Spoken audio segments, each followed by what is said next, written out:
예, 안녕하세요. 방금 소개받은 이용철이라고 합니다. 먼저 감독님 인사 말씀 듣고 시작하도록 하겠습니다. 예. 네, 안녕하세요. 군도 인간 시대 연출한 용민입니다. 반갑습니다.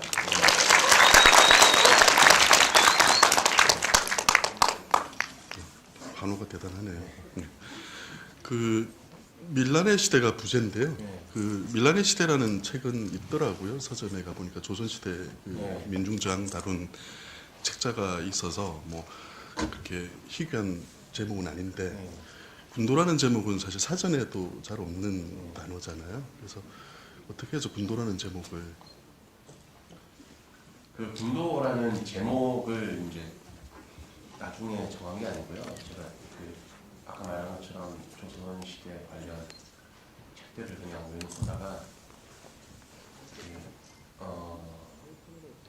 조선 시대 번역대들을 다룬 책들을 봤는데 거기에 이제 군도와 땡추라는 챕터에서 이제 의정부리와 이제 스님들 승려들 간의 어떤 관계라든지 이런 다룬 책이었는데 실제 우리 역사에 그런 것들이 굉장히 많았다는 것에 이게 좀 흥미롭고 무엇보다 군도라는 어간이 저한테 좀 강렬하게 왔던 것 같아요. 그래서 군도라는 제목으로 액션 활동을 한번 해보고 싶다는 생각이 제목을 먼저 제목이 마음에 들어서 어떻게 보면 시작했다라고 봐도 될 것 같아요. 저는 그 제목 어감이 제 마음에 들어서 이 제목으로 한번 영화를 만들어봐야겠다 생각을 했던 것 같습니다. 예.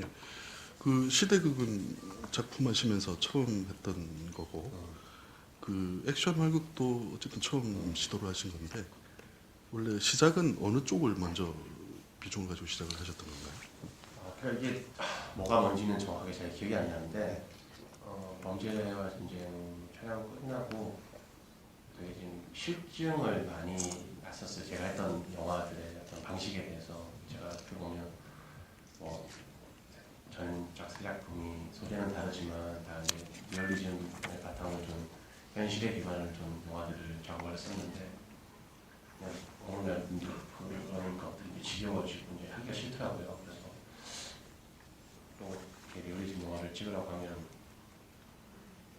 이렇게 당분간 못할 것 같다는 생각이 들어서 그냥 놀까 뭘 할까 막 고민하는 차에 이런저런 책을 보는데 뭐 그때 아마 군도라는 어감이 들어왔던 것 같고 그냥 한번 뭐 진척하고 호랑 영화, 액션 영화 한번 찍어볼까 이렇게 시작해서 구상을 하기 시작했는데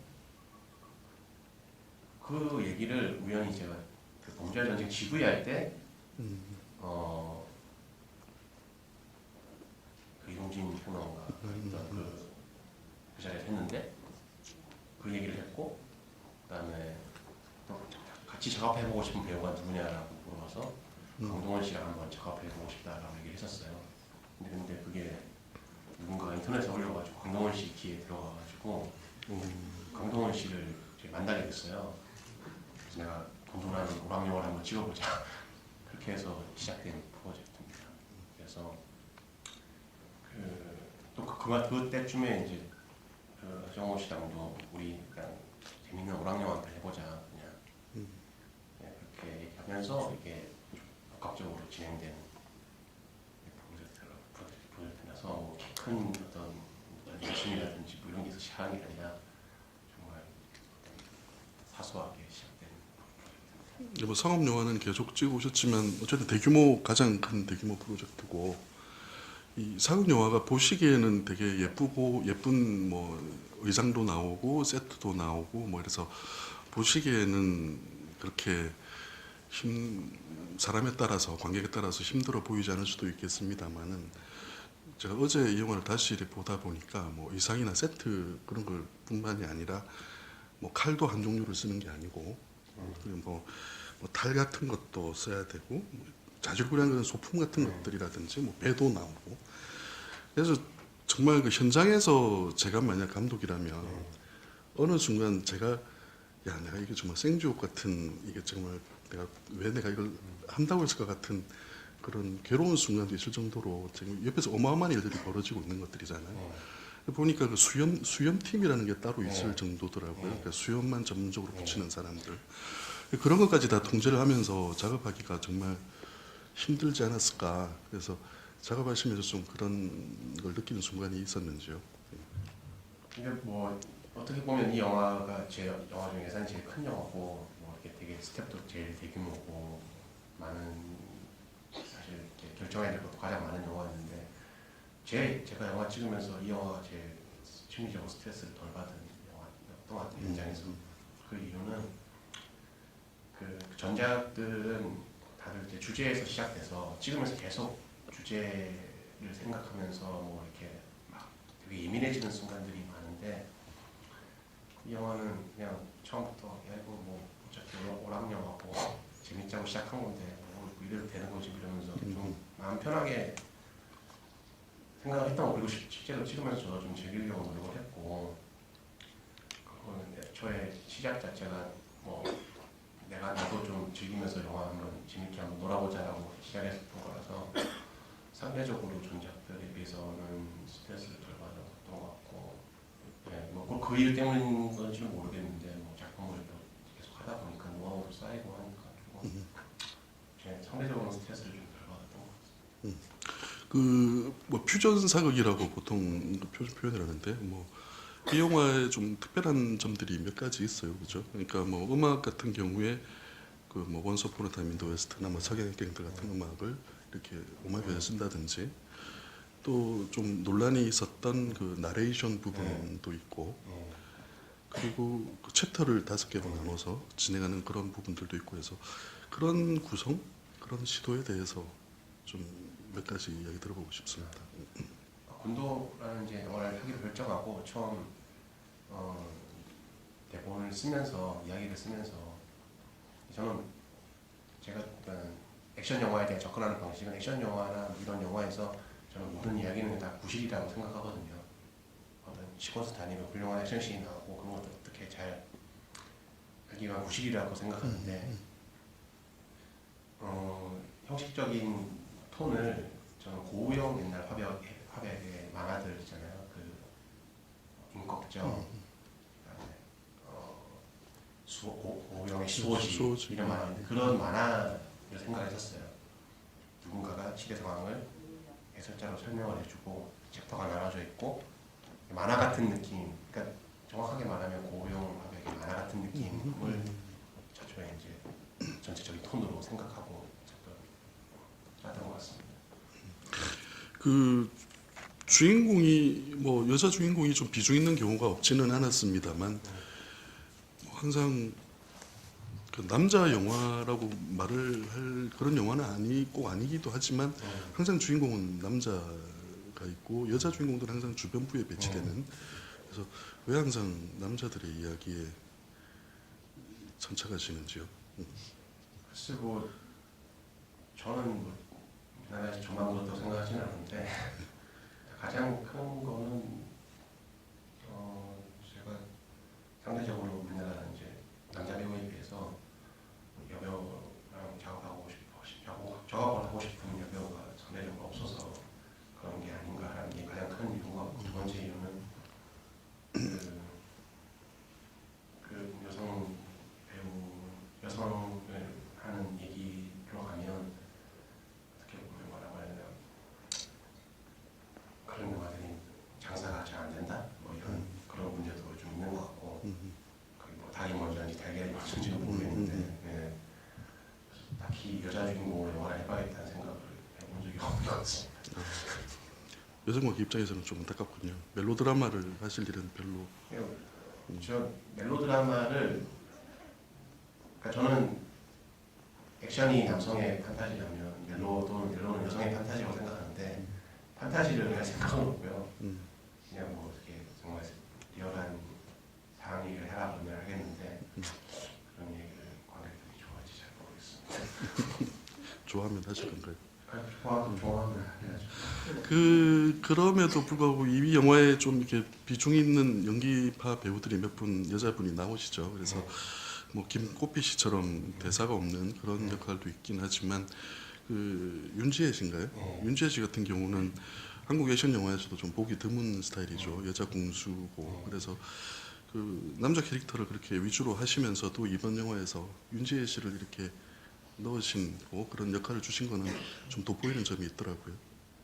그러니까 이게 그쪽 군도라는 사람들도 하나의 집단인데 물론 이제 거친 일을 하는 사람들이라서 남성들 위주겠지만 당연히 뭐 사람 사는 세상이니까 당연히 여자도 있을 거라고 생각을 했고 뭐 그 중에서 여성이 할 롤도 있을 것이며 그래서 한 명 정도 필요할 거라고 생각하셨어요. 근데 뭐 이거는 나만의 특출한 생각이 아니라 어떤 영화도 보면 뭐 게롤드 영화도 보면 꼭 여자 팀 중에 여자 한 명이 나오잖아요.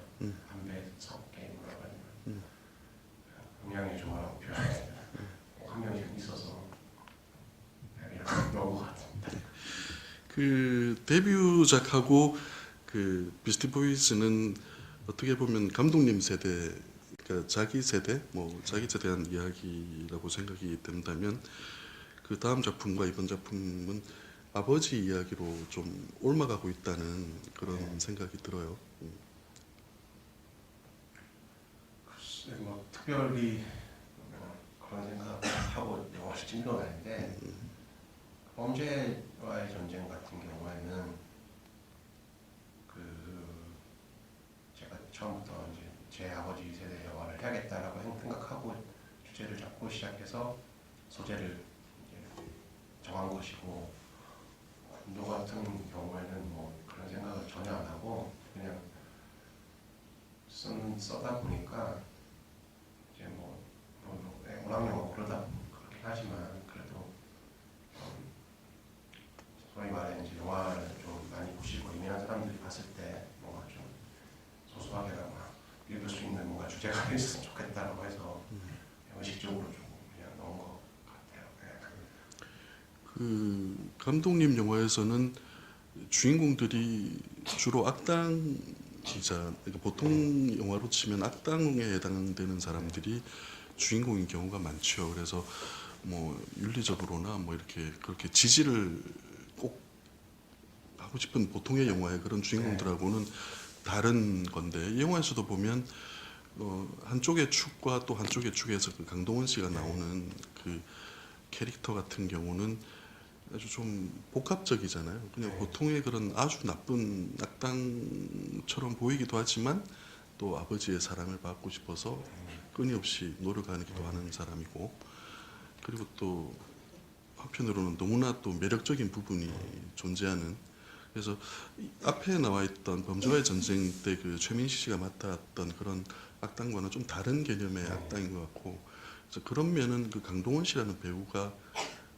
역할을 맡으면서 좀 그런 변화가 있었던 건지, 좀 매력적인 캐릭터로 변한 부분에 대해서는.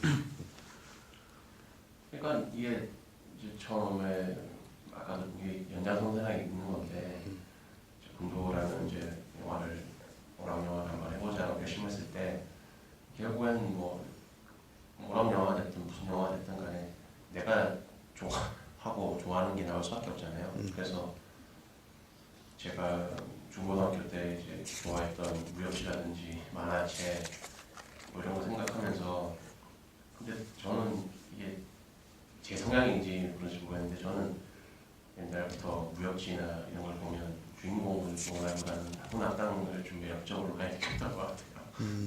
네, 그 이해로 제가 뭐 여러분들 모두 다 봤을 텐데 옛날에 드래곤볼이라는 만화가 중학생 있을 때 저는 손오공 말고 베지타를 좋아했거든요.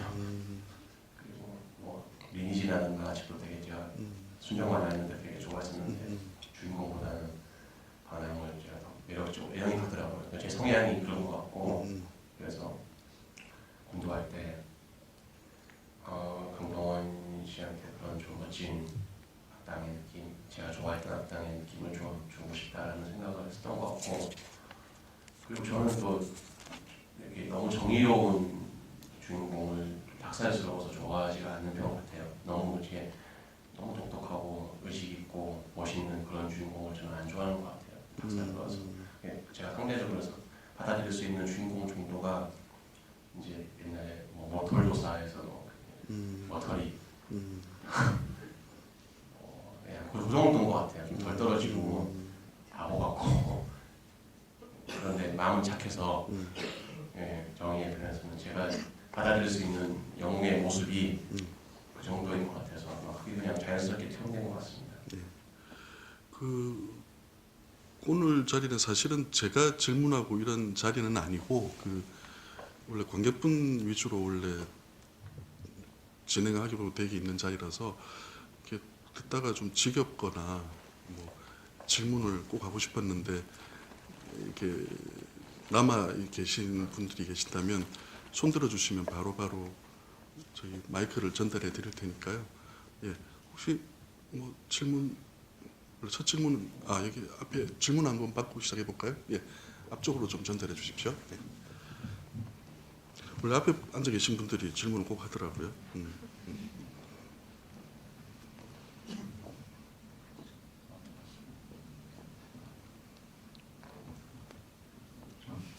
예, 들립니다. 예.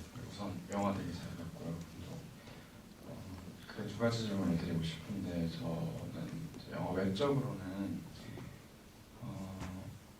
작년 이제 2014년 여름 시장에서 이제 사극 대작 4편이 네 편이 아니죠. 3편이랑 이제 그 우리나라 4대 배급사에서 배급하는 이제 3편의 사극 영화 해무 이제 편이 크게 붙었었는데 그 중에서 시대에서 배급을 하는 명량이 굉장히 큰 흥행을 했고 상대적으로 제 군도와 해무가 조금 기대했던 성적만큼 거두지 못했던 것들이 있다고 생각을 해요. 근데 저 같은 경우에는 여름에 이제 명량과 군도를 같은 날에 봤었거든요. 그래서 되게 직접적인 비교가 저한테는 됐었는데 제가 생각하기에는 물론 이 자리에 혹시 명량 관계자분들이 계시면 죄송한 말씀이지만 오락 영화라고 봤을 때 군도의 완성도가 조금 더 제 개인적인 생각으로는 더 마음에 들었거든요. 그럼에도 불구하고 결과를 놓고 봤을 때 제가 알기로는 손익분기점에 관심이 너무 있다고 들었거든요. 그래서 그 부분에 대해서 저도 되게 아쉬운 생각이 들었고 감독님은 어떻게 생각하시는지 되게 여러 가지 얘기가 있었잖아요. 그러니까 세월호 같은 사건이 있었기 때문에 명량까지 할 수 있었다는 얘기도 있었고, 근데 저는 오히려 좀 영화를 공부하는 학생이다 보니까 좀 대기업 중심의 그런 독과점 구조 때문에 그런 게 컸다고 생각을 했거든요. 그래서 혹시 그런 한국 영화 시장이나 배급 구조에 대해서 어떻게 생각을 하시는지 저도 질문을 간략하게 얘가 그 질문 대답 먼저 들어 어떻게 하시겠습니까? 뭐 영화 흥행이라는 거는 이제 아시다시피 영화 본편의 문제도 있는 것이고 마케팅의 문제도 있는 거고 아까 말했던 배급이라는 것도 굉장히 다양한 그 사회 분위기라든지 굉장히 다양한 요소들이 개입을 하는데 이게 모든 게 이제 나중에 가서 이제 결과론적으로 주위 사람들이 분석을 하죠. 이렇게 배급 때문이다, 뭐 때문이다, 뭐 분위기 때문이다 분석하는 그런 것들은 근데 결국엔 다 불의미한 얘기인 것 같고 그건 이미 벌어진 일이기 때문에 또 저도 개인적으로 이런 요소가 좀 영향을 미친 것 같다는 생각을 가지고 있지만 뭐 영화 만드는 사람이 그걸 어떻게 할 수가 없는 거기 때문에 근데 그것보다도 무엇보다 좀 더 제가 생각하기에 흥행에서 조금 아쉬운 점이 있었던 것 같은 경우에는 보통 여름 시장 같은 경우는 여름 겨울 시장의 영화들은 텐트폴 영화라고 하잖아요. 그러니까 어린 아이부터 할머니 할아버지 온 가족이 함께 볼 수 있는 영화라고 얘기를 하는데 그러려면 좀 더 영화가 이렇게 낮은 자세로 좀 더 이렇게 스타일을 죽이고 좀 더 무난하게 좀 더 쉽게 선악 구도도 단순하고 그렇게 갔으면 좀 상업적인 결과는 좋지 않았을까라는 생각은 해봤는데요. 근데 그것도 이제 다긴 멀고 제가 천만 영화를 하기 위해서 영화를 하는 거 아니기 때문에 내가 만든 영화가 잘 많이 봤으면 좋겠다는 마음은 있지만 그런 부분은 어쩔 수 없는 부분인 것 같습니다. 완성도와 뭐 관객은 뭐 사실 상관관계는 뭐 거의 없죠. 뭐 사실 뭐 그게 만약 그렇게 쉬운 데이터라면 1년에 나온 흥행 순위를 딱 보고 그 중에 1위부터 10위가 여기에 상영돼야 되는 거죠. 그렇죠. 근데 뭐 진짜 뭐 나중에 수많은 뭐 데이터 분석도 나오고 하지만 뭐 답보다는 저는 미스테리한 부분이 더 많지 않을까 그런 생각은 해봐요. 네. 뭐 질문 하나 더 하신다고 네, 아까 네, 감사합니다. 일단 지금 첫 번째 질문 되게 잘 들었고요. 그리고 그 두 번째 질문은 영화 내적인 부분에 대해서 질문을 드리고 싶은데 저는 보면서 굉장히 놀랐거든요. 사실 너무 진짜 한국 영화 이제 기술적으로 이 정도 완성도까지 올라왔구나라는 생각이 들었는데 미술적으로나 액션 연출이라든가 뭐 스토리텔링 같은 부분들이 되게 좋았다고 생각하는데 딱 한 가지 이제 아쉬웠던 점이 이용철 평론가님께서도 살짝 질문을 해주셨는데 이제 조윤은이라는 캐릭터를 다뤘던 방식에 대해서 한번 여쭙고 싶은데 보통 일반적인 장르 영화에서는 이런 좀 영웅물 같은 서사 구조에서는 군도를 예를 들어 보면은 이제 하정우 씨가 맡은 돌문치 캐릭터에 좀 더 관객이 감정적으로 몰입을 해서 영화 초반부터 끝까지 이제 가면서 그 돌문치가 뭔가를 해냈을 때 악당을 물리쳤을 때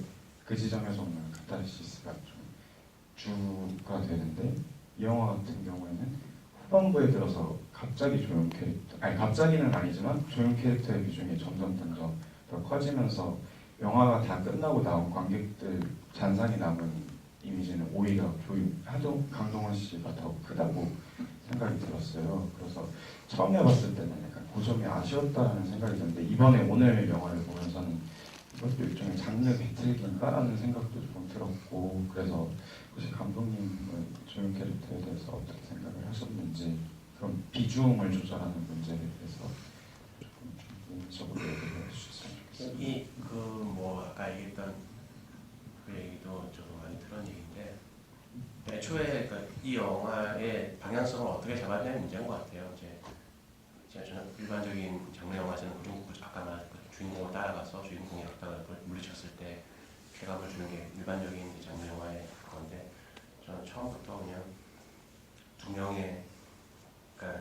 두 명이 싸울 수밖에 없는 이 각각 다른 두 명이 싸울 수밖에 없는 세상에 대한 비극을 좀 얘기하려고 했던 것 같고 그쪽에 포커스 맞췄던 것 같고 마지막 대나무 신이 상징하는 바도 대나무로 상징되는 세상 속에서 이렇게 둘이 약간 적이 돼서 싸울 수밖에 없는 그 비극에 관해서 얘기를 하려고 했던 것 같습니다. 만약에 이 영화에 어떤 주제라는 게 있다고 하면 제가 하고자 했던 게 있다고 친다면 그런 면에서 저는 이제 감독으로서 밸런스라는 것은 내가 하고자 하는 얘기에 맞게 하는 게 밸런스잖아요. 그러니까 원성징악을 얘기했을 때는 당연히 선에 몰입해서 선에 따라가서 악을 응징하는 쾌감을 주는 게 원성징악의 주제라면 이 군도라는 영화의 주제는 원성징악은 아닌 것 같아요. 그런 측면에서 밸런스 생각하시면 아마 보기가 좀 편하시지 않을까. 이제 질문하신 부분은 논란이 많았던 부분이고 아까 감독님하고 좀 우스갯소리로 이야기하기로도 그 마지막 대나무 씬에서 하정우 씨는 안타깝게도 눈에 안 보이죠. 그러니까 그 워낙 아름다운 배우가 장렬하게 죽기 때문에 그 사람만 보게 되는 게 있어요. 근데 저는 이 영화가 그러니까 그거는 뭐 외모가 워낙 탁월하시고 연기를 잘하셔서 그런 것도 있지만 그러니까 이 앞에 감독님 영화들을 보면 아까 말한 제가 아버지와 아들에 대한 그런 이야기를 제가 일부러 드렸던 이유는 뭐냐면 이 영화에서 보시면 그 자꾸 소외되는 이 영화를 보고 거의 말이 안 나오는 이야기 중에 하나가 그 아기에 대한 존재가 저는 되게 중요하다고 봐요. 그러니까 이 이미 흘러간 역사의 이야기잖아요. 근데 이 두 남자의 캐릭터를 보시면 이 예전에 Once Upon a Time in the West라는 작품에서 보시면 아주 고전적이고 낭만적인 그 방랑자 캐릭터가 한 분이 있고 또 한 명은 그 돈을 자기가 불수임에도 불구하고 돈을 자본으로 돈 모으는데 아주 급급한 자본가가 나온단 말이에요. 근데 이 영화에도 보시면 이 영화의 배경이 실제 그 웨스턴의 배경하고 비슷해요. 19세기 말 1861년으로 설정이 되어 있는데 그게 우리나라에서는 굳이 이제 딱 그 근대화의 시기와 딱 맞아 떨어지지 않지만 우리가 보통 말하는 근대 시점은 19세기 때로 봤을 때 한 명은 되게 고전적이고 낭만적인 캐릭터고 한 명은 되게 모던한 캐릭터라는 거죠. 그러니까 강동원이라는 캐릭터가 지금 보시기에는 되게 악한 사람처럼 보이지만 아버지께서 아파트 두세 개 갖고 있는 아버지 생각해 보시면 그렇게 이상한 캐릭터는 아니에요. 서울에 그런 아버지 많잖아요. 그죠? 내가 이상한 이야기 하는 거예요. 그러니까 그렇게 봤을 때 이 아들의 그 꼬마를 봤을 때 이 두 사람은 누가 과연 나의 미래일까를 고민하고 있는 거예요. 그래서 이 두 사람은 사실 주도력을 싸우려는 게 아니라 아이를 차지하기 위해서 싸우는 것처럼 보여요. 어떻게 보면. 그래서 결국은 하정우가 차지하는 것처럼 보이지만 이 감독의 의도와 제가 뭐 딱 맞는지는 모르겠지만 우리 보는 관객 입장에서는 우리가 그 아이의 위치잖아요. 그러니까 우리가 아이의 위치에 있을 때 어떤 아버지를 선택할 것이냐의 문제로 돌아가는 거죠. 그래서 내가 강동원 같은 그런 자본주의 아주 그냥 돈 잘 버시고 아주 악독하고 그런 아버지를 선택할 것인가, 아니면 아주 낭만적이고 되게 그런 고전적이고 이렇게 막 그런 정의로운 그런 선택하실 것인가, 그런 질문을 하는 관점에서 그 아이를 보시면은 이 영화에서 그렇게 왜 하정우에서 왜 이렇게 가느냐에 대해 그런 질문하는 부분이 상당 부분은 해소가 되지 않을까, 저는 그렇게 생각을 해 봅니다. 예, 뭐 그냥 제 생각이 그렇다는 이야기입니다. 전화가 자꾸.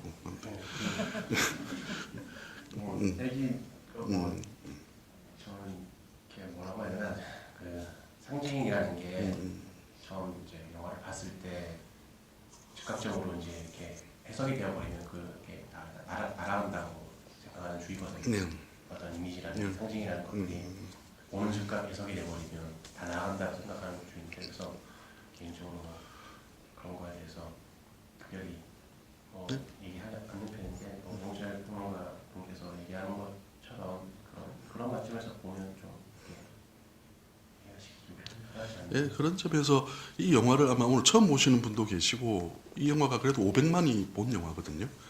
사실 500만이 본 영화가 아까처럼 그런 흥행에 대한 이야기를 하는 것 자체가 한국 산업이 참 이상한 건데, 그래 봤을 때 두 번째 보시는 분도 저는 분명히 있을 거라고 생각해요. 그래서 이 영화를 처음 보실 때도 신나고 그런 즐거운 부분이 있지만 아마 두 번째 보시는 분들은 좀 더 다른 게 보이지 않을까 하는 생각도 해봅니다. 예, 다음 질문 또 예, 저 뒤쪽으로. 예, 이쪽에. 제가 눈이 좀 안 좋아서 그 손든 부분 못 봤다고 해서 화내지는 예, 마시고. 반갑습니다. 저기 예. 영화 되게 잘 봤고요. 저는 감독님의 영화를 4편 다 봐서 이제 감독님 색깔을 어떤가 하고 이제 구도를 처음 보러 왔는데, 일단은 저기 한국 영화가 이렇게 많이 발전했다는 것에 대해서 되게 놀랍고요. 그리고 이제 아까 좀 그 애기 죽이는 장면 그런 부분에 있어서 좀 하드보일드한 면모가 없지 않아가지고, 저도 뭐 샘 페킨파나 뭐 저기 세르지오 레오네나 뭐 이런 감독들 되게 하드보일드한 면을 되게 좋아하는데, 감독님도 그런 어떤 영화에서 그 야수적인 그 면모를 그런 감독님들이 그 하드보일드한 그 영화에서 영향을 받았었는지, 영화가 일단은 좀 너무 좀 잔인하다 보니까 그런 영화를 하드보일드한 스타일의 영화를 영향을 많이 받으셨는지 이게 좀 궁금하고요. 그리고 저는 이제 외적인 부분에 봤을 때는 이 뭐 별건 아닌데, 군도라는 그 저도 인터넷에 많이 찾아봤는데 군도라는 말 안에 그 밀란의 시대라는 그 의미가 숨어 있는데 굳이 왜 그 부제를 넣었을까, 그런 부분과, 그리고 보면서 좀 아쉬웠던 점이 굉장히 웅장한 음악들이 많이 깔리잖아요. 근데 보다 보니까 웅장한 음악들이 너무 많이 깔리니까 집중도가 오히려 반감되는 느낌이 들었었거든요. 왜 이렇게 영화 음악을 너무 많이 왜 이렇게 삽입하셨는지 그 부분에 대해서 궁금해서 질문 드렸습니다. 영화 잘 봤습니다. 예, 고맙습니다. 예. 진짜 군도 일단 생각나는 것부터, 군도 제목은 이제 말 그대로 우리 군 도적도인데 어디에 빌라의 시대가 포함되어 있는지 그 제목 안에 의미가 포함되어 있는지 몰랐습니다. 죄송합니다. 이게 이제 군도라는 제목이 뭐 이렇게 한문을 잘 아시는 분이 보면 쉽게 캐치가 되겠지만 이제 아쉽게도 저희 세대까지는 이제 한문을 배웠지만 저희 밑에 세대는 한문을 잘 몰라서 처음에 분도라고 했을 때 사람들이 무슨 섬 이름이냐 칼 이름이냐 이렇게 그런 사람들이 굉장히 많았었어요. 그래서 처음에 제목 분도였습니다. 분도였는데 사람들이 뭐 칼 이름이나 그러고 섬 얘기하고 그래가지고 좀 이렇게 좀 보충 설명을 좀 해줘야겠다라고 해서 좀 그 시대 그런 시대 안에 있는 도대라는 걸 설명해주기 위해서 넣은 거고요. 그다음에 음악은 그 애초에 그러니까 제가 생각했던 영화의 시청각이 즐거운 영화, 시각도 시각이지만 귀도 즐겁고 제가 용서받지 못한 자 같은 경우는 노래를 한 곡 썼나 그러고 비스티 보이스도 한 곡 썼나 그러고 경제대란 또한 3-4곡 썼는데 음악 쓰는 거를 거의 안 했는데 이번 영화는 좀 이렇게 신나고 막 이런 부분들이 많았으면 좋겠어 좀 많이 썼던 것 같습니다. 거슬렸다면 제가 죄송합니다. 예. 첫 번째 질문이 뭐였죠? 죄송한데. 아, 하드보일드한 영화. 예. 예, 알겠습니다. 예. 네. 제가 그 웨스턴 예, 예, 이윤석 예. 선생님의 특히 좋은 나쁜 이상한 예. 부분에 말씀하신 그 자꾸 떠올라가지고 예.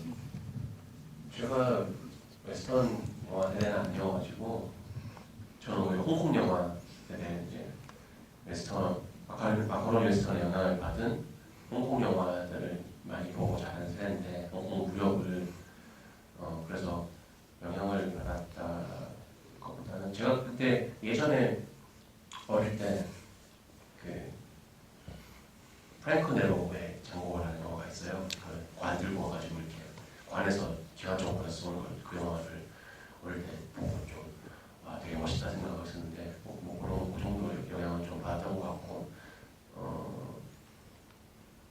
이제 다 대학교 들어와서 저도 세르지오 레오네나 영화들을 봐서 물론 당연히 영향을 안 받았다고 얘기할 수는 없겠지만 직접적인 어떤 내가 굉장히 좋아했던 장르라기보다는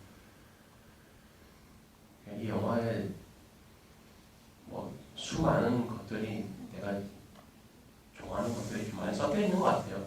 이렇게 좀 많이 이것저것 뭐 이렇게 마카로니 웨스턴적인 부분도 있고 뭐 구역적인 부분도 있고 순정화 요소도 있고 좀 잡종으로 많이 섞여 있는 것 같아요.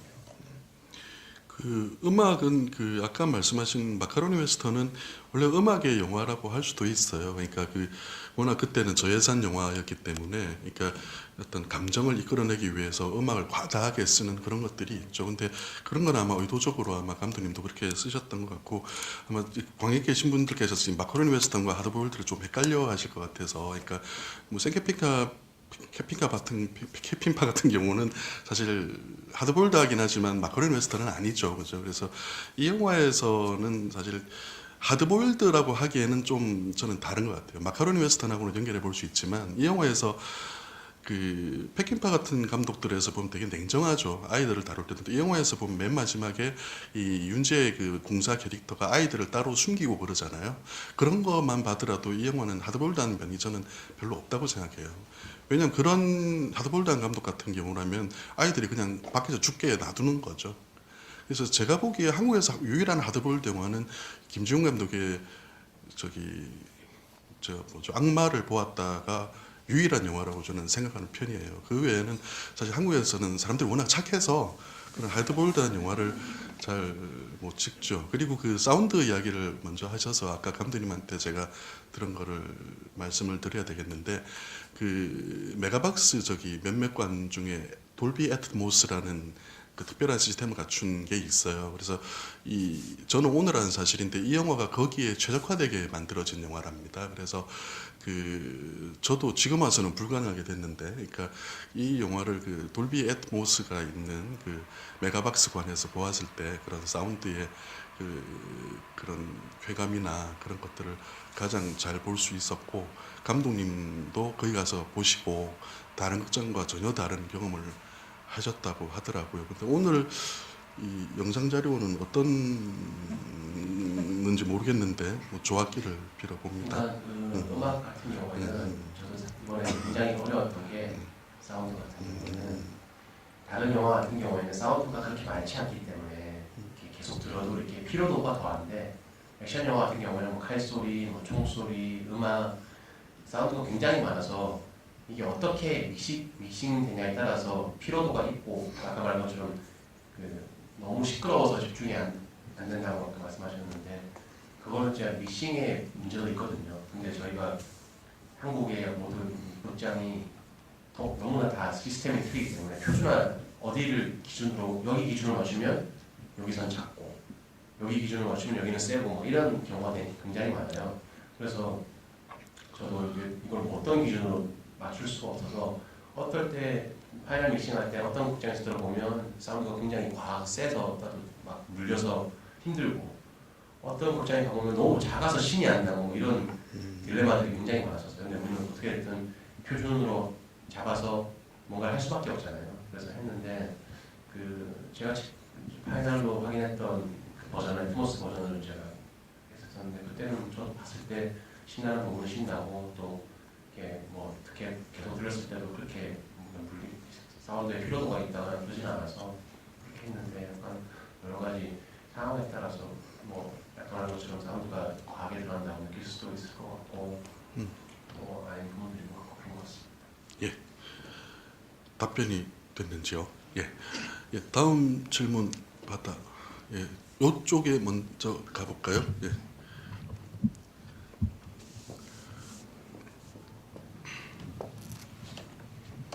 저는 그 개봉했을 때 보고 이번에 다시 봤는데요. 두 번째 보니까 문득 눈에 들어오는 장면이 있었거든요. 그 마지막에 대나무 숲에서 둘이 싸우다가 그 하정우 씨, 그러니까 당연히 바로 앞에 있는 하정우 씨 칼에 맞겠지 하는 순간에 뒤에서 이제 김성규 씨가 이렇게 푹 찌르는데 저는 처음에 봤을 때 몰랐는데 두 번째 개인적으로 느꼈던 거는 그러니까 조치훈의 칼에 죽었으면 어쩌면 개인의 복수로만 끝날 수 있는 문제였을 텐데 그 뒤에 또 이렇게 김성규 씨 뒤에 민중들이 쫙 있는 걸 보고 민중의 응징으로 보이고자 하는 의도가 있으셨구나 생각을 했었거든요. 그래서 감독님 의도가 이런 게 맞는지 궁금하고요. 그분이 영화가 어떤 건데 제가 개인적으로 하정우 씨 팬이기도 해서 며칠 전에 허상관을 봤는데 출연자들이 꼬맹이도 그렇고 이렇게 좀 많이 나오더라고요. 그래서 혹시 선배 감독님으로서 그 하정우 씨한테 뭐 특별히 조언을 해준 적이 있으시거나 그런지 있는지 궁금해서 어떤 질문하겠습니다. 아까도 이제 얘기했던 것 같은데 이제 주인공 캐릭터가 이제 이렇게 마지막에 딱 응징을 하는 거에 많은 일반적인 경우에 쾌감에 좀 포커스를 많이 맞추는데 그러니까 아까도 얘기했지만 저는 너무 이렇게 멋있는 착하고 이렇게 멋있는 주인공을 좋아하지 않는 것도 하나의 이유인 것 같고 그다음에 두 번째는 이게 이제 주인공이 응징하는 것으로 마무리가 끝나버리면 어떤 이 주제 자체가 한 영웅이 세상을 바꾸는 얘기가 되어버리잖아요. 저는 뭐 그렇게 믿는 편도 아니어서 그래서 그렇게 아마 말씀하신 것처럼 생각하셔도 될 것 같습니다. 네, 저는 많은 이렇게 많은 사람들의 어떤 함의들이 뭔가를 바꿔 나간다고 믿는 쪽이어서 그렇게 표현한 것 같고 이제 허상관 촬영할 때 아역들이 많아서 물어보더라고요. 어떤 아역들이 좋냐고 군도 때 나왔던 그 친구들 잘하냐고 해서 내가 이 친구들 잘하더라라고 얘기해 줬던 것 같습니다. 되게 스트레이트 하시죠. 예. 그 일락이 허삼관의 일락이가 아까 그 꼬마고 실제 허삼관 각색도 작업에 참여하셨어요. 그래서 감독님은 배우도 하시고 배우로 나온 영화 보신 적 있나요? 그거는 주연이고 그거를 모르면 안 되는 거고 그 외에도 몇 작품 있어요. 있고 뭐 각본도 워낙 글을 잘 쓰셔서 각본도 참여하고 하는데 본인 작품 외에도 얼굴이나 모습이나 이런 게 많이 나오시죠? 아니 저 그렇게 많이 나오진 않았고 베를린 때 잠깐 나왔었고 그 외에는 안 나왔습니다. 그 저기 그 영화에 나오지 않았나요? 제가 잘못 봤나? 그 저기 촬영 현장을 영화로 찍은 거기 안 나왔었나요?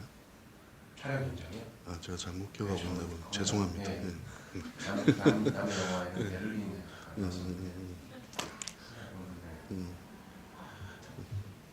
예, 그렇다고 제 착각이었습니다. 죄송합니다. 예, 예, 다음 질문 받아보겠습니다. 예, 이쪽으로 전달해 주시겠습니까? 예.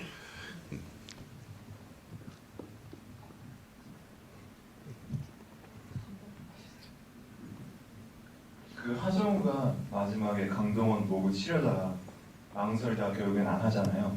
그게 그게 조윤의 뭐 인간적인 면모의 그런 신경의 변화가 있었던 건지 뭐좀 다른 의도가 있는 건지 좀 궁금하거든요.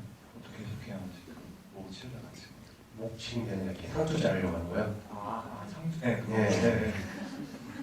뭐 실력 상투 자르려고 했는데 보니까 옆에 이제 애기도 울고 있고 애기 앞에서 그런 모습을 보여주는 게 맞는 것이냐 돈은 됐을 것이고 다 이미 죽었는데 네, 그런 약간 뭐라고 해야 되나 아무리 이제 원안에 있는 관계지만 도치라는 인물이 굉장히 바보 같고 천진한 말이잖아요. 네.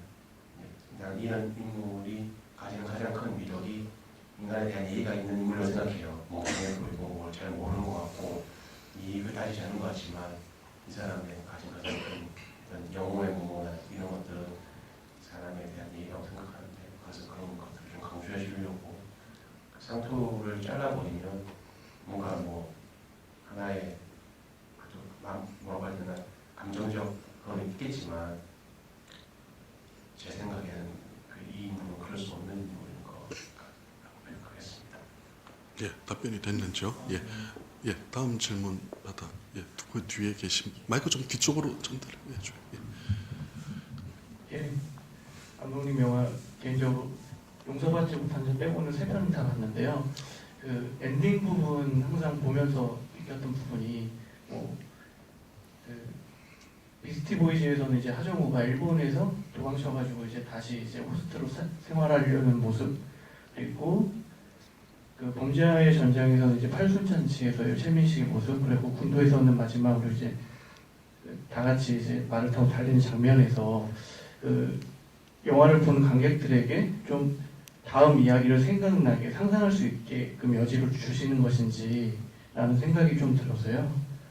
그런 의도가 있으신 건지 궁금했습니다.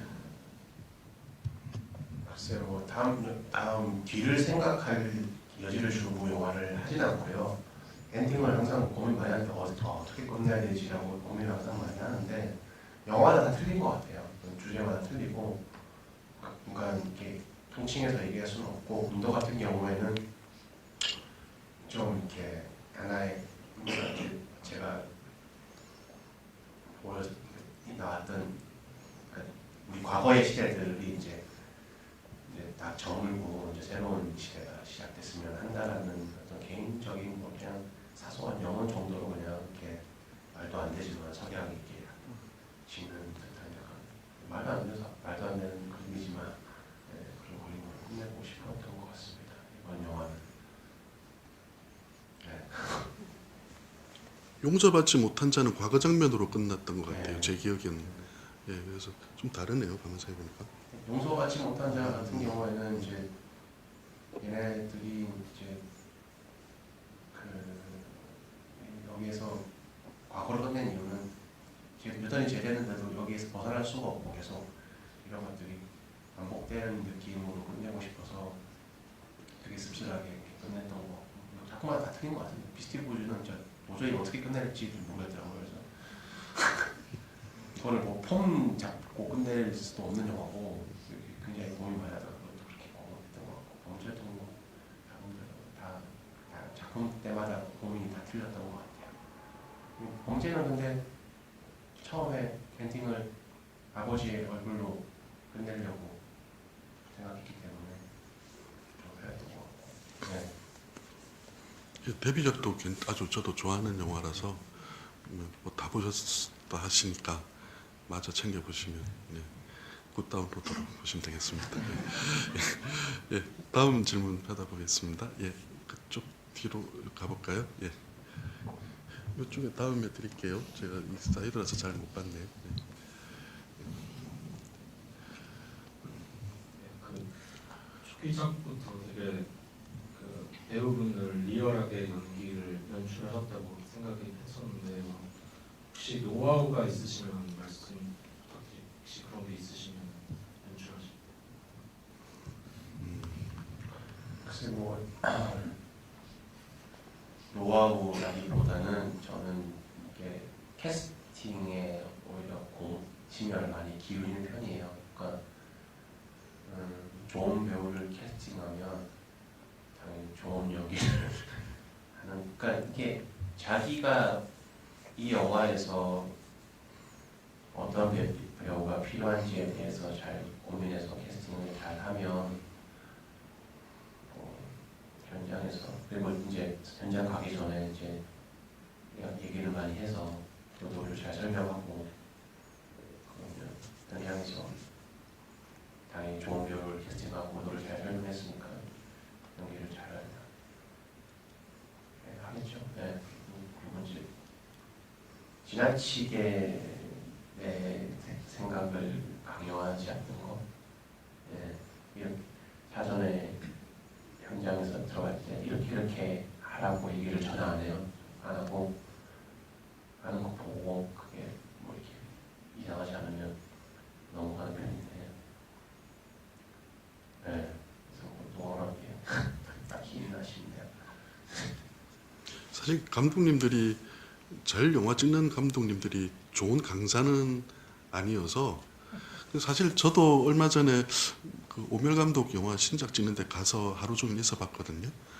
뭐 재미도 하나도 없더라고요. 뭐 별로 그러니까 우리가 생각하는 그런 액션을 하는 것도 아니고 그냥 조용한 데 앉아서 그냥 배우하고 이렇게 궁시렁궁시렁 하고, 그러니까 우리가 생각하는 어떤 마법 같은 거는 진짜로 스크린으로 나오는 거지 이 감독이 뭐 이렇게 설명을 할 수 있는 그런 부분은 사실은 아니겠다는 생각은 들더라고요. 이렇게 보면 저도 하루 종일 보면서 그 생각은 좀 해봤어요. 예.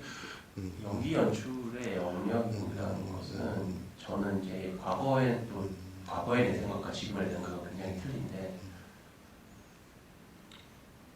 저는 현장에서 감독이 할 수 있는 제션의 최고선은 대사를 더 빨리 해주세요, 늦게 해주세요, 목소리를 더 높여주세요, 톤을 더 낮춰주세요. 그게 전부인 것 같습니다. 그 나머지 얘기는 쓸데없는 얘기. 뭐 주인공의 심리가 어떻는데 뭐 이거를 좀 이렇게 표현해. 그건 뭐냐면 연기는 어차피 배우가 몸으로 하는 거기 때문에 그 사람들이 그런 것들을 모르는 게 아니거든요. 자기의 의도에 맞게 하려면 좀 더 직접적인 디렉션을 해야 돼요.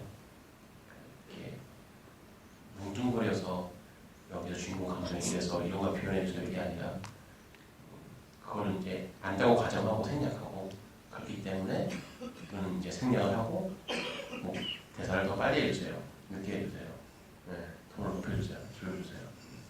네, 그 정도가 저는 최선인 것 같습니다. 예, 답변이 됐는지요? 예. 이쪽에 아까 예.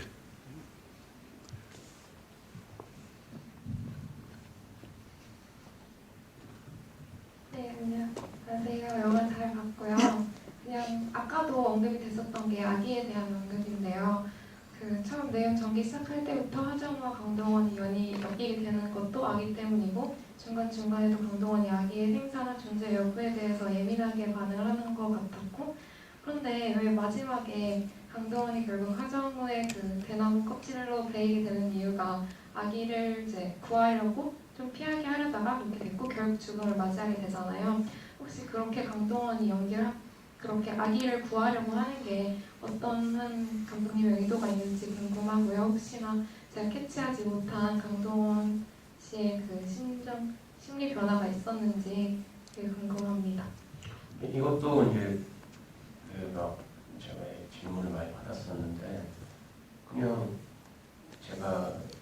제가 이제 어떤 방향으로 연출하냐고 조금 이제 나열을 하면, 처음에 이제 조윤의 전사가 나오잖아요. 거기서 어릴 때 옛날 동생을 한번 살해 시도라고 하려다 실패하잖아요. 그래서 엄마한테 많이 맞고 그걸로 인해서 생모가 죽고 뭐 이런 일들이 나오잖아요. 그거를 저는 이제 이 영화에서 중요하다 생각하고 보여준 이유는 저는 그래서 이 인물은 아이에 대한 엄청난 트라우마이기 때문에 직접적으로 아이를 그러니까 어떻게 보면 아이가 자기한테 오면 경기가 일으킬 정도로 아이를 죽일 수 없는 인물이라고 봤어요.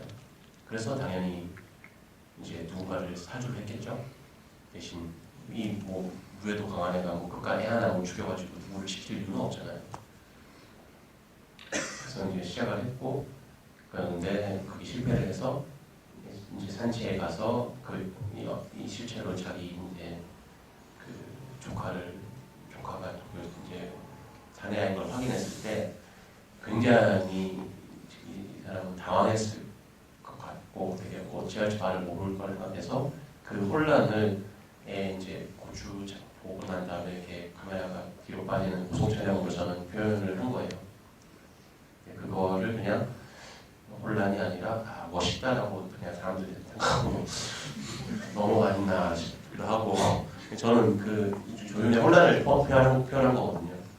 그래서 당연히 그 아기를 찾았지만 이 사람은 이 아기를 해결할 수가 없는 거예요. 어떻게 그래서 자기 밑에 사람한테 이제 해결을 하라고 넘겼는데 뭐 우연치 않게 아버지한테 발각되게 되고 이래서 이렇게 말자를 차려서 갔는데 애기가 이렇게 자기한테 기어와서 방금 웃었을 때 저는 이 사람의 모든 게 다 무너졌을 거라고 생각했던 거예요. 그래서 그렇게 무악사까지 그렇게 표현을 했습니다. 근데 이 악당이든 뭐 선인이든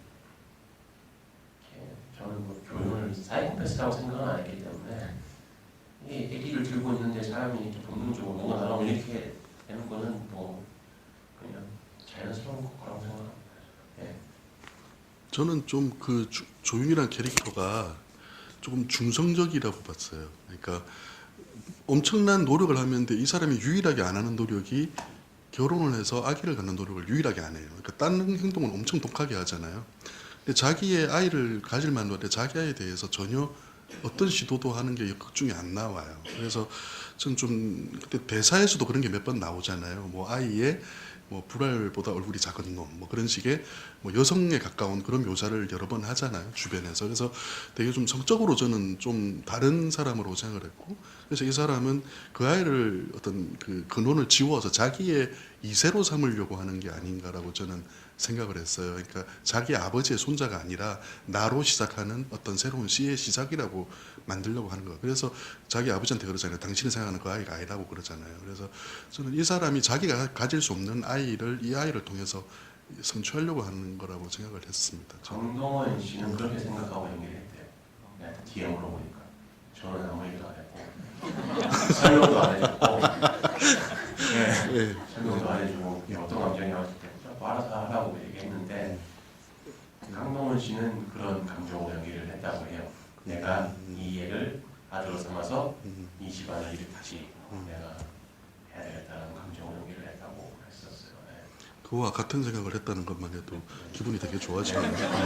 저는 그러나 저러나 저 개인적으로는 이 남자가 여성에 대해서 굉장히 혐오감이 있다. 그리고 심지어 제 머릿속 생각에는 분명히 동성애적 성향이 있다. 그런 생각도 혼자 했었습니다. 아무도 얘기를 안 하고. 근데 대사에 그렇게 이렇게 은연중에 비춰져요. 예. 본인은 안 했다고 하지만 하여튼 저기 시간이 거의 다 됐다고 했죠 저한테. 그래서 이제 마지막 한 분 질문 받아보고 감독님 인사 말씀 들어볼까 합니다. 마지막 질문 해보실 분, 예 가운데 손 흔드신 분, 예 가도록 하겠습니다. 예.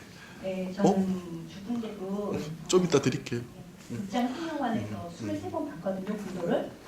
그래서 이제 저 같은 팬도 있고 인터넷에 보니까 뭐 6-7번 보신 분들도 많더라고요. 그래서 유종빈 감독님 이제 다음 작품 이제 뭐 코멘터리 보니까 뭐 군도에 대해서 하정우 배우께서 뭐 프리킬 얘기도 하시고 예, 그랬었는데 아마 뭐 감독님께서 액션샷을 이제 너무 힘들어서 그만 찍고 싶다고 코멘터리에서는 그렇게 하셔서 글쎄 군도 2가 나올 것 같다고는 생각을 안 하지만 혹시 제작 환경 같은 게 뭐 투자가 이제 원활하게 된다든지 그러면 뭐 프리퀄 그런 거를 찍으실 생각이 있는지, 그리고 다음 작품은 원래 이제 군도 전에 뭐 단편을 하시려고 했다고 그랬는데 이제 강동원 배우가 이거를 허락해서 먼저 이거를 이제 쓰시고 그러셨다고 했는데 다음 작품 많이 기대하는데 또 어떤 작품 준비하고 계시는지 알고 싶습니다. 저기 질문을 그러니까 시간이 다 돼서 뒤에 한 분이 더 계셨는데 질문 같이 받고 같이 대답 듣도록 하겠습니다. 아까 뒤에 아까 계셨던 분 계시죠? 예. 또 집에 가서 마이크 안 줬다고 화내시면 안 되니까.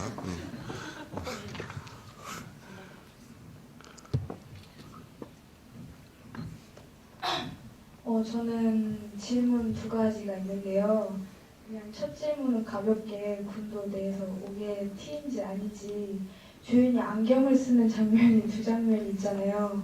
책을 가까이 읽을 때랑 총 쓸 때 둘 다 안경을 쓰는데 시력이 대체 어떻게 설정을 하신 건지, 아니면 그냥 사심이 담긴 장면인지 그게 그냥 궁금했고요. 그리고 또 2번째 질문은 전에 기사나 인터뷰 같은 거 봤을 때 형사라는 작품을 감명 깊게 보셨다고 한 걸 봤거든요.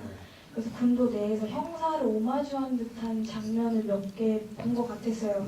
칼을 가로로 들고 클로즈업한 거라든지, 볼 옆에 상처 난 거라든지, 그 매트릭스처럼 허리를 꺾고 그 도치랑 대결하는 신이라든지, 그래서 형사를 오마주를 해서 그 장면들을 넣으신 건지 궁금해서요.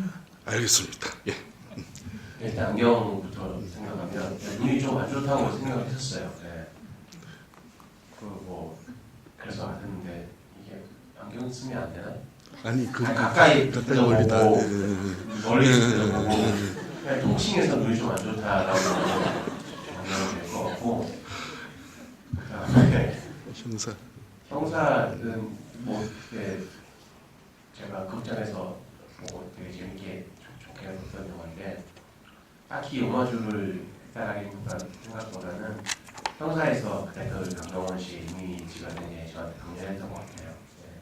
거기에서 좀 영향을 많이 받으신 것 같고, 그다음에 공연 쪽에서 사극을 안 하겠다고 한 거는 찍을 데가 없어요. 그러니까 사극 세트에서 대한민국에 존재하는 모든 사극 세트에서 이제 촬영을 다 해왔기 때문에 찍을 데도 없고, 제가 아까도 얘기했지만 굉장히 개인적으로 실증을 잘 느끼는 성격이어서 아마 같은 건 조언하지 않을, 2탄 같은 거는 아마 하지 않을 것 같습니다.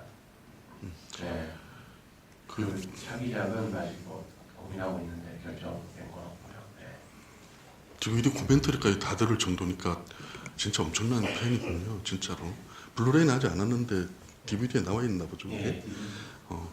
이 영화는 사실 우리나라에서는 혁명이 이루어진 적이 없죠. 그래서 뭐 철종 시대 뭐 그때 조말에 뭐 이런 밀라는 많이 일어나고 했지만, 사실 뭐 근대 현대에 와서도 혁명이 이루어진 적이 없는데, 사실 이 영화의 마지막 장면이 저는 그 뭐 판타지로 볼 수도 있겠지만 되게 의미가 있는 것 같아요. 사실 이 사람들이 현실로 돌아가지 않고 먼 이상한 이상향으로 가는 것 자체가 우리나라에서 혁명이 없었다는 것을 역으로 보여주는 거죠. 그래서 그게 어떤 이루어지지 못한 어떤 뭐 약속이라 뭐 맹세, 뭐 기도, 뭐 그런 거와 뭐 저는 상응하지 않을까 그런 생각을 해서 뭐 이 영화를 처음 볼 때부터 지금까지 계속 좋아하고 지지하는 편입니다. 그래서 뭐 감독님 다음 작품 이야기 들으면서 끝을 내려고 그랬는데 질문해 주셨으니까 뭐 그 질문은 가름하고, 마지막으로 감독님 인사 말씀 듣고 오늘 자리 파하도록 하겠습니다.